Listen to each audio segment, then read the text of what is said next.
It's like, okay, we get a minute into it, and then when it hits, it's just like, whack, here you go. Just push the whole thing up a little bit. I like to see how I can control the emotions of the audience a little bit, you know what I mean? Like what you do in the studio, it's you don't want it to just be a sausage the whole time. Hello and welcome to Frankfurt Festhalle, everybody. This is where Slipknot will be playing a pretty big show tonight. And I'm very excited to be here at the control room, the front of house of the show, with no other than Mr. Bob Strakele himself. How are you? Great. Who's gonna mix the show. Great to meet you. We've been in touch for a while, right? Yeah. First time that we actually see each other. I'm a fan of your channel. Thank you. And I gotta say, when I, like half a year ago, when you played Stuttgart, I gotta say that was the best sounding show for me of the entire year. It sounded so intense and energetic, but also transparent. I was really, really impressed. So I appreciate it. Thank you. Good job, man. Yeah, thanks. It took me a while to figure out how to mix this band, but how long have you been working with them? About 6 years now. Are you also doing studio work, or are you like purely? Not much anymore. I used to have a studio in Brooklyn that we did a lot of hardcore and punk records. And Brooklyn? Yeah. Home of New York hardcore? Yep.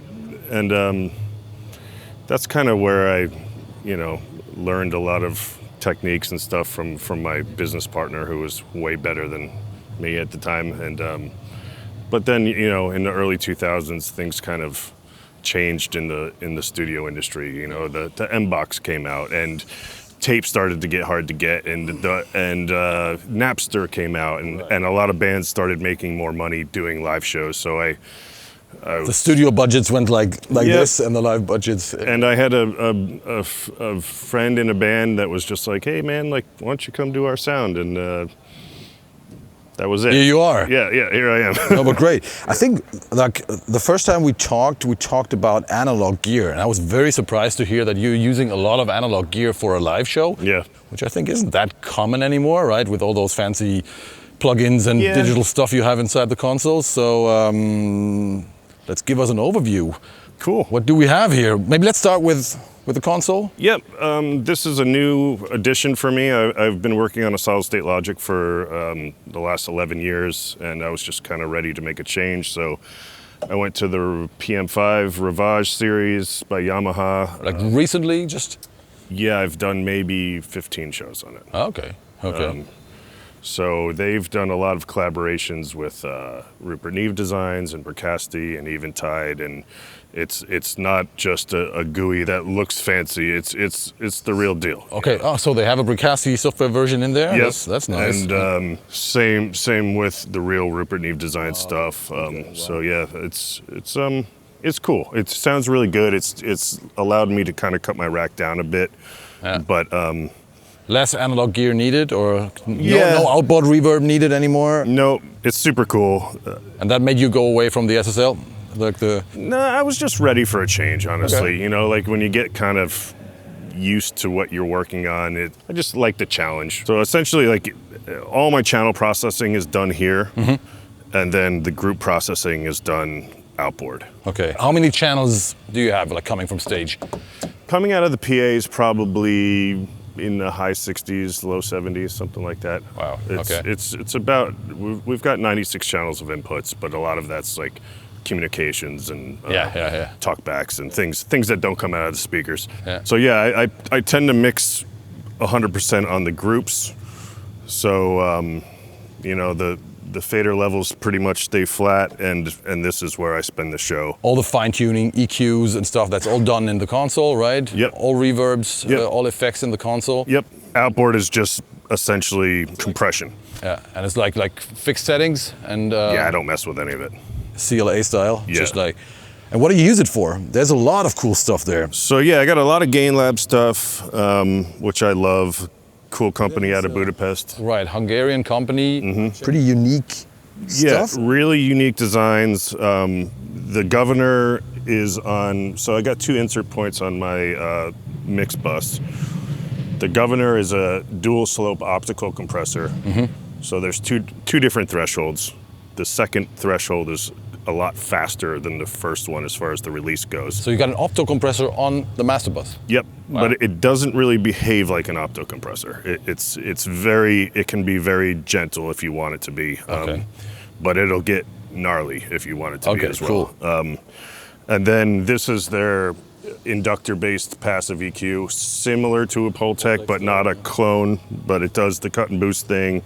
And I just leave that alone too. Got a little bump at 60, a little bump at 1K for kind of bring the guitars forward a little bit. That's also on the master bus. Yep. Yeah. The Dictator is their Varimu, which is handling everything electronics-based. Sometimes things can get out of control in the electronics world with, because they're just tweaking mixers and gain stages and stuff, and this thing just whack. You don't hear it working, it just works. Okay, wow. It gets fatter, but you don't necessarily hear it like hit a knee or a threshold. Oh, okay, and that is like on the sum of everything that is. Yeah, so everything electronics-based goes to a group, which I call bleeps, and that's on the bleeps group.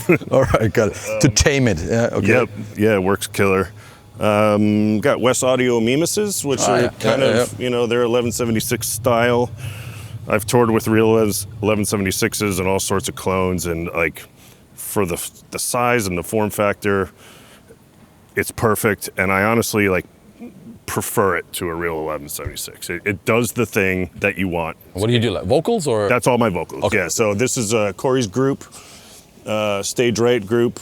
Oopsie, wrong one. And then Clowns group.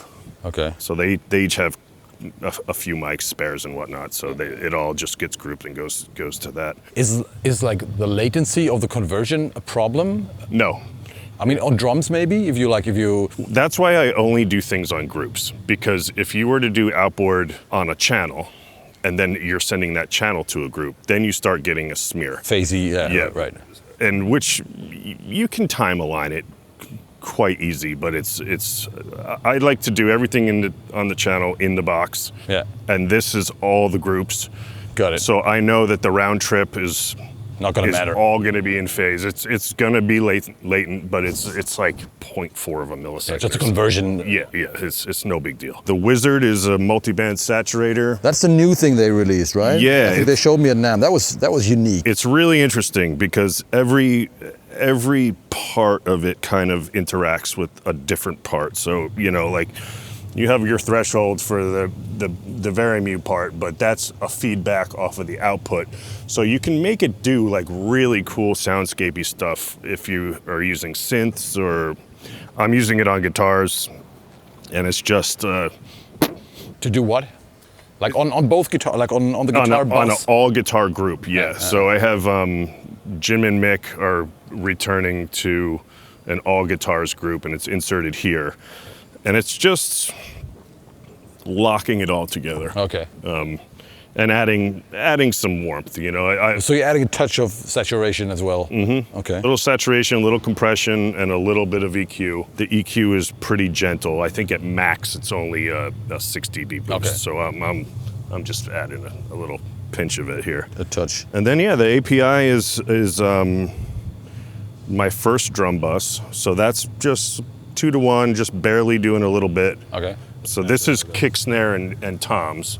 And this is just snare and toms. This thing reacts a little bit harsh to low frequency information. Okay. So you don't send the kick into that one? No, it's just adding length to the toms, okay, essentially, and some distortion. The drum sounded insane in Stuttgart. I really loved it. Thanks. I mean, I know he's hitting hard as well. Oh, he's a beast. I mean, and that snare weighs whatever, like that 15 kilo bell bronze snare or something. He's got a new snare on this run. Okay.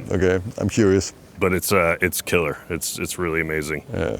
And then this is just a SATA hard drive dock. The DAD is my conversion to record. Essentially, it does 256 channels at 96K. Okay, so you can track the show. Yeah, I track the show, and I do because we don't ever sound check. So I basically tune the room with the night before show. Okay. So I just you play back. I just press play and yesterday's show and then fine tune it and. Yep. Yeah, and then down below is the Prodigy. That's handling all the I/O for the Outboard and our PA drive system. This is the GUI for that, and you can totally get any kind of card you want, MADI, Dante, analog, AES, whatever. Yeah. So you just kind of put in what you need, and then below is the Axient for our reference mics. So when we're tuning the system, we don't have to run 300-foot cables up into the to the rafters, and that's pretty much it. Got a Stream Deck that does my intros and stuff, you know. And so you fire the. Yeah, when I press go here, it starts my recording. It starts the intro. It does like multiple things at once. Is there any automation or anything that's just happen? No, because you're not playing to a. There's no click track. There's no time code. There's no tracks. It's all live. It's 100% live. So. You have to move faders. Yeah, and that's why I organize it here, you know what I mean? It's like, this is my whole show. Kick, snare, toms, they go to the 2 drum buses, which just stay at Unity the whole time. Jim and Mick, bleeps, perks, BGVs, Corey, all my effects. And then I've got just a couple, like, you know, hotkeys here to, you know, open up the whole PA, different effects on and off, tap tempos, couple things to talk to record trucks, stuff like that. Cues on, cues off. I keep it pretty simple, man. Like I don't. A lot of people kind of like to overcomplicate things, but that's just like not how I work. And I mean, a show like this doesn't really change that much. It's mostly the room, right? That you need to. That's what we spend the most time on is the room acoustics. You know, it's the same players, the same instruments, the same microphones. If you're EQing your kick drum every single day, then something's wrong. Yeah, something's wrong. By the way, today will be pretty tough, by the way. Yeah. Should we try if we... Yeah, this place sucks. This place sucks. It looks nice, but yeah. You talked about tuning the room now, before the crowd comes in. How much of a difference is there later? Today there will be a big difference. Most, you know, what Brian, my system engineer, does is, you know, first and foremost is time aligning all the different zones of the PA. Today it's kind of minimal because of this. We don't have side hangs, and so it's mains to front fills to subs. And we have a target curve that we try to achieve. He has target curves for pretty much every show we've done and every song we've done. And we just try to achieve that.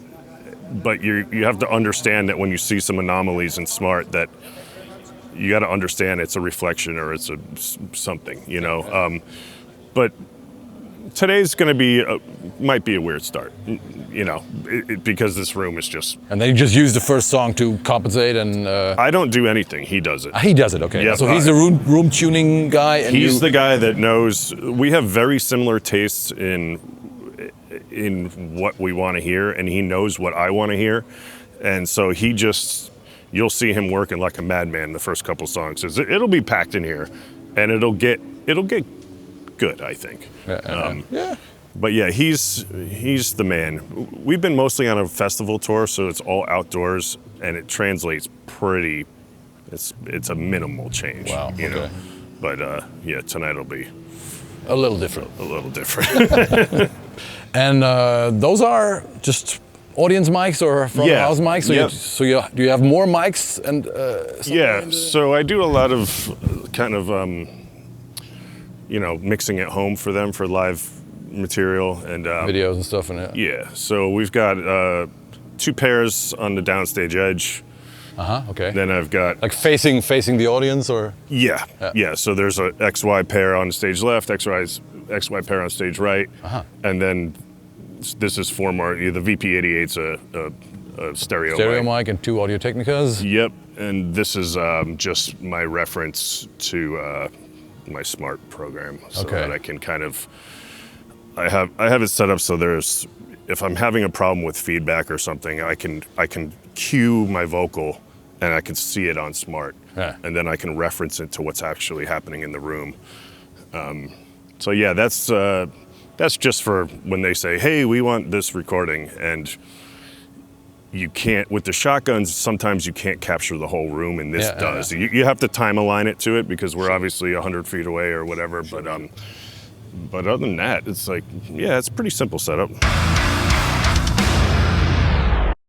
Are you still using IRs or real cabs this time? No more cabs. No more cabs? No. You're happy with that? Yeah. Last time was the first attempt, right, to get rid of them? Yep, we did a tour where we did both. Okay. Where I had all the mics in there, and we were running like some torpedoes and stuff, and just so that like during a chorus I would just go and go, okay, let me see if the feel is right, if the tonality is right.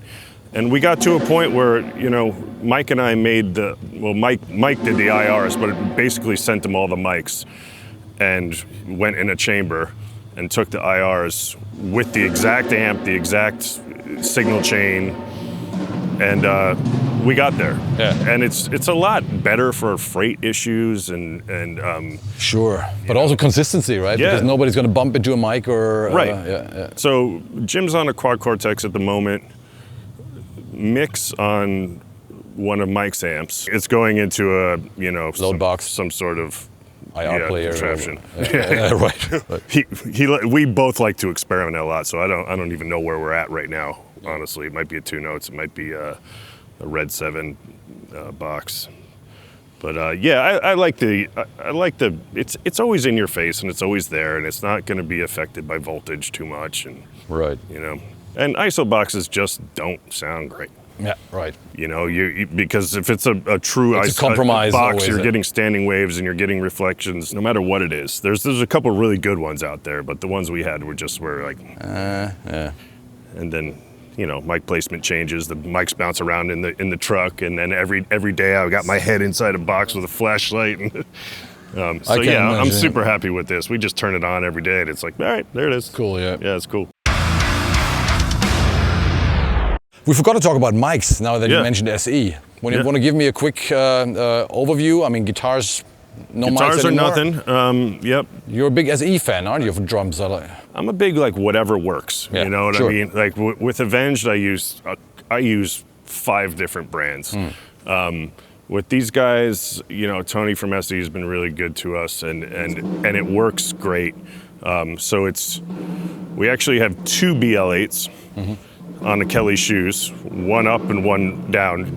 One's just strictly as a spare, because if we lose the kick drum with this band, the show's over. Yeah. You know. So 2 BL8s and a V kick mounted internally. Yeah. We've got a V7X on the top. We've got the new side address SE8 on the bottom. Snare. On the snare. Yep.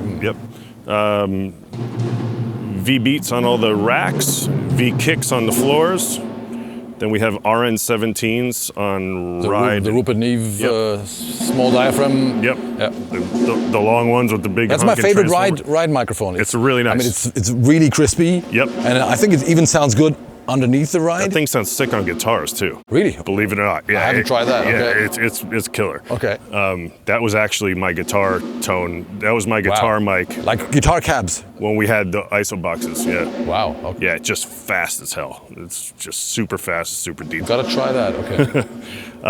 So that's ride and hi-hat? Ride and hi-hat, yep. And then overheads are 4400s. Yeah. And then I have behind him on the right, there's a crash that I have sideways, and it's pointed at the snare. It's like a smash mic. Okay. And then on the left, I have a periscope. A periscope. Okay. You ever see those? Those from Finland? Yeah. Yeah. Those with the inbuilt compressor? Yeah. They're sick. They're sick. They're sick. They sound like mics crushed through a listen back compressor or something, right? Exactly. Yeah. So I tend to only use that much in like post-production, but it's really cool when you like key it off of the snare, and it just it's gnarly sounding. Yeah. And then the gong. And that even works live. I mean, I guess the stage is quite silent, but I don't use it live because it's too bombastic of a yeah. mic that it would feed back. But I record it, and when we were in rehearsals, I use it as like a spy mic, you know, because I'm usually in another room, and so I just cue that up, and I can hear. You can hear everything, right? Yeah, I can hear the guys going, okay, let's try this next, or let's try that next. Okay. And then the gong is another T2. which is like the titanium. The silver version, Yeah, right? Yeah. yeah, right, yeah. yeah. And then bass cabs are Austrian. I'm surprised you're using mics on bass cabs. Yeah, that's Yeah. V-Man, we've got it all. We've got DI cab and cab 2, and then we also have all Axe-FX channels for backups. And we got relatively close. He's got an Eventide omnipressor on his DI in the rack on stage. Yeah. We like to kind of just experiment with that stuff, you know. But yeah, those are the Austrian OC8s. yeah. With SE reflection filters, and they're just in your face, great. Yeah, V-Man is and I are both kind of like, we like amps, you know. Oh.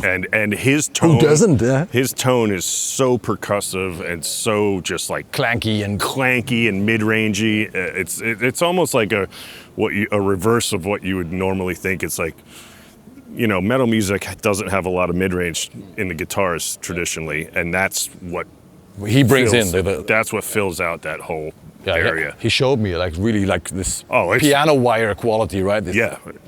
Clack, clack, clack. It was nice. And it's loud as hell. Yeah, I try to, I have my console set up so where I'm rarely on that. Yeah. I just work here. Yeah. Because it's Okay, just, so you got your channel strip here, and then anything I select is here, and I just pretend it's an analog console for Bandicoot. Just boom, touch it and turn it, and when it sounds good, it sounds good. Yeah, Whatever. Right. Yeah. Nice. Yeah, the only other thing I'm doing is like I'm doing a parallel with the guitars.